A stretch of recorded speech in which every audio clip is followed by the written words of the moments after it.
It's a patrol story.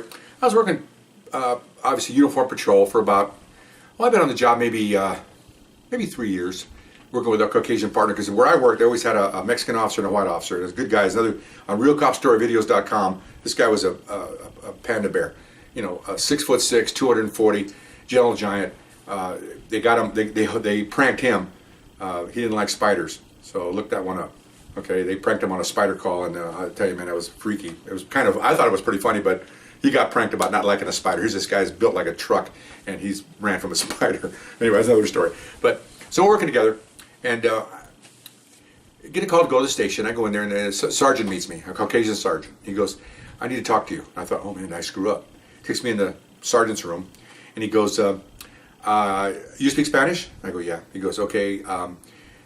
The captain says I want to take you out to an officer's wife, ex-wife, and when I need to talk to her because she's making a personnel complaint against her husband, who is a police officer that works here. But I need somebody to speak Spanish. I need a neutral party. Do you know this guy?" "No, I don't know this guy. I don't know everybody." "Okay, fine. I'm not supposed to do that." See, but in those days there wasn't a lot of Latin sergeants that spoke Spanish, so they had to get officers, which is not a good idea, because if you're doing a personnel complaint, you really want to have supervisors doing it, not subordinates. Especially when you might work with a guy later on, and that's kind of funny. So we're kind of almost like a conflict, of not interest, but it is. Anyway, so I don't know. I do what I'm told. I mean, I've been on the job 3 years. I don't know what. So check this out. This is stuff you'll never hear from anywhere else, but somebody who was there, like me. We go to a house, in outside the city, not very far outside the city. And we had an appointment, so we go in there, and here's this lady there, a Latin lady, and her husband, who's a Latin officer. They were divorced. Okay, this is what he did. He didn't like the fact that she was dating, and he liked the fact that she was an American. She was a Mexican American. She was a citizen born in America, but she happened to be Mexican. Okay, the officer the same way. The officer didn't like the fact that she was marrying a non-American. He called him wetback, so I got that word. But non-American Mexican. She was like an alien. She was dating an alien. He didn't like that. The officer didn't like that. This is what he did. He knew he was going to be over there like at lunch or something with her. So he checked out a police car. He's on duty. Drove outside the city. Okay, first of all, he checked out a car improperly. Left the city. No. Went on personal business. No. Confronted the couple, put it this way, he knocked on the door, they wouldn't open the door because he knew he was out there. He's in uniform. Kicked in the door of his ex-wife's house. Demand to see the guy. He ran from the place. He ran upstairs or something. Okay. Pulls out his gun. Okay, that's a big one. Number 6 is this big. Okay. Fires a round off in the ceiling. Okay. Threatens to kill everybody in the house and leaves. Okay. That's 8 that I can count readily, remembering how many years ago that. 2 or 3 of them were felonies. You can't be doing that, okay? You can't be threatening that. Okay, but those days they treated him like it was a domestic dispute. It happened to be officer, and he happened to fire his gun.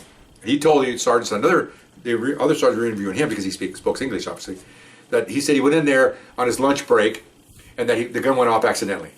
Well, okay, why'd you have, why would you have your gun out anyway? And B, guns don't fire accidentally. You got to pull the trigger. Our guns were fixed, so you couldn't cock them. You had to pull the trigger.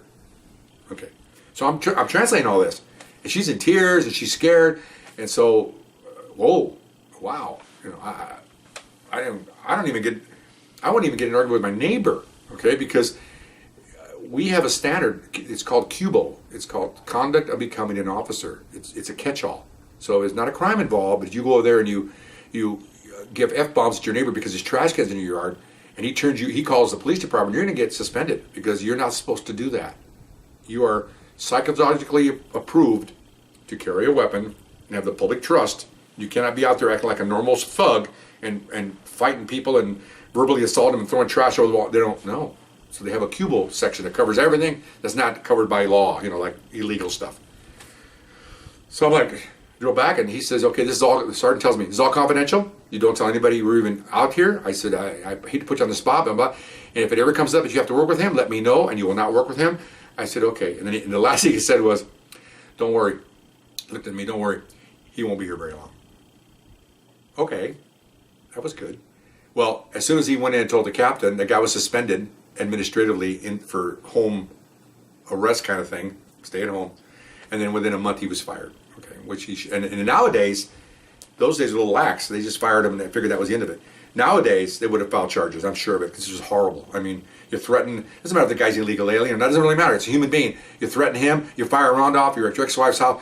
There's too many moving parts here. You should be in jail. There's something wrong with you. The psychologist who signed you off should look over your reevaluation.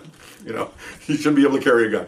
So he got fired, and I don't think he ever knew I was out there, and I hope not. I'm just doing my job. I do what I was told. It's a sad story, but there's some bad apples. You've got to take care of the bad apples. So I hope you enjoyed the story, and we'll see you next time. Okay, bye-bye.